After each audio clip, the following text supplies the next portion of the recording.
Item ಯಾವುದೇ ಇರಲಿ try ಮಾಡಿ ಆಚಿ ಚಿಕನ್ ಮಸಾಲಾ. ಪರಿಷತ್ ಚುನಾವಣೆಗೆ ಸಿಎಂ ಡಿಕೆ ಶಿವಕುಮಾರ್ ರಣತಂತ್ರವನ್ನ ಹೂಡ್ತಾ ಇದ್ದಾರೆ.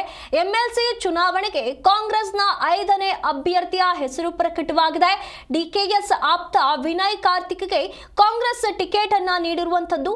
ಎಐಸಿಸಿಯಿಂದ ಅಧಿಕೃತವಾಗಿ ಟಿಕೆಟ್ ಘೋಷಣೆಯಾಗಿದೆ. ಜೂನ್ 18ರಂದು ನಡೆಯಲಿರುವಂತಹ ಚುನಾವಣೆಯ ವಿಚಾರವಾಗಿ ಟಿಕೆಟ್ ಘೋಷಣೆಯಾಗಿರುವಂತದ್ದು. ಪ್ರಸ್ತುತ ಕಾಂಗ್ರೆಸ್ 4 ಸ್ಥಾನವನ್ನ ಗೆಲ್ಲಬಹುದು. 5ನೇ ಅಭ್ಯರ್ಥಿ ಗೆಲುವಿಗೆ ಹೆಚ್ಚುವರಿ ಮತದ ಅವಶ್ಯಕತೆ ಇದೆ. ಓರ್ವ ಅಭ್ಯರ್ಥಿ ಗೆಲುವಿಗೆ 29 ಮತಗಳು ಬೇಕು. ಕಾಂಗ್ರೆಸ್ನ 4 ಅಭ್ಯರ್ಥಿ ಗೆಲುವಿಗೆ 116 ಮತಗಳು ಸಾಕು. ಕಾಂಗ್ರೆಸ್ ಬಳಿ 136 ಶಾಸಕರಿದ್ದಾರೆ. 3 ಪಕ್ಷೇತರ ಶಾಸಕರ ಬೆಂಬಲವಿದೆ.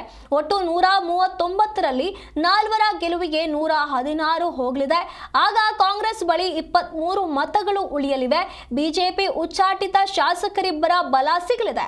ಹಾಗೆ ಹೆಚ್ಚುವರಿ 25 ಮತಗಳು ಆಗಲಿವೆ. ಉಳಿದ 4 ಮತಕ್ಕೆ ಪ್ರತಿಪಕ್ಷ ಶಾಸಕರ ಅವಶ್ಯಕತೆ ಇದೆ. ಹೀಗಾಗಿ ಶಾಸಕರ ಅಡ್ಡ ಮತದಾನ ಸಾಧ್ಯತೆ ಇರುವಂತಹ ಕಾರಣ ಇಲ್ಲಿ ರಣತಂತ್ರವನ್ನ ಡಿಕೆ ಶಿವಕುಮಾರ್ ಅವರು ಹೂಡ್ತಿದ್ದಾರೆ ಅಂತ ಹೇಳಲಾಗ್ತಾ ಇದೆ. ಇಲ್ಲಿ ಬಿಜೆಪಿ ಮತ್ತೆ ಜೆಡಿಎಸ್ ಶಾಸಕರಿಗೆ ಗಾಳ ಹಾಕುವಂತಹ ಸಾಧ್ಯತೆ ಇದೆ ಅನ್ನುವಂತ ಮಾಹಿತಿಗಳು ಇರುವಂತದ್ದು. ಹಾಗಾಗಿ ಮುಂಬರುವಂತಹ ಚುನಾವಣೆ ಜೂನ್ 18ರಂದು ನಡೆಯಲಿರುವಂತಹ ಚುನಾವಣೆ ವಿಚಾರವಾಗಿ ಸಿಎಂ ಡಿಕೆ ಶಿವಕುಮಾರ್ ಅವರು ಏನೋ ಒಂದು ರಣತಂತ್ರ ಹೂಡ್ತಾ ಇರುವಂತದ್ದು ಇಲ್ಲಿ ಮತ್ತಷ್ಟು ಸ್ಪಷ್ಟವಾಗ್ತಾ ಇರುವಂತದ್ದು.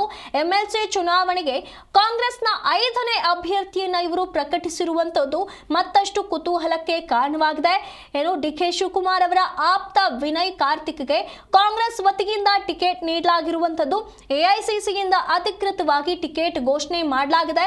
ಹಾಗಾಗಿ ಇಲ್ಲಿ ಇರುವಂತಹ ಮತಗಳ ಆಧಾರದ ಮೇಲೆ ಯಾವ ಲೆಕ್ಕಾಚಾರವನ್ನ ಮಾಡಲಾಗ್ತಾ ಇದೆ ಕಾಂಗ್ರೆಸ್ ವತಿಯಿಂದ ಅನ್ನುವಂತ ಕುತೂಹಲ ಇರುವಂತದ್ದು. ಇಲ್ಲಿ ಬೇರೆ ಪಕ್ಷಗಳಿಂದ ಬಿಜೆಪಿ ಜೆಡಿಎಸ್ ಶಾಸಕರಿಗೆ ಗಾಳ ಹಾಕುವಂತ ಪ್ರಯತ್ನವನ್ನ ಈ ಒಂದು ಪ್ಲಾನ್ ಅನ್ನ ಈಗ ಕಾಂಗ್ರೆಸ್ ವತಿಯಿಂದ ಮಾಡಲಾಗ್ತಾ ಇದೆಯಾ ಅನ್ನುವಂತ ಪ್ರಶ್ನೆಗಳು ಇರುವಂತದ್ದು. ಹಾಗಾಗಿ ಬೇಕಾಗಿರುವಂತ ಹೆಚ್ಚುವರಿ ಮತಕ್ಕಾಗಿ ಕಾಂಗ್ರೆಸ್ ಏನು ಮಾಡುತ್ತೆ ಅನ್ನುವಂತ ಕುತೂಹಲ ಕೂಡ ಮೂಡಿದೆ.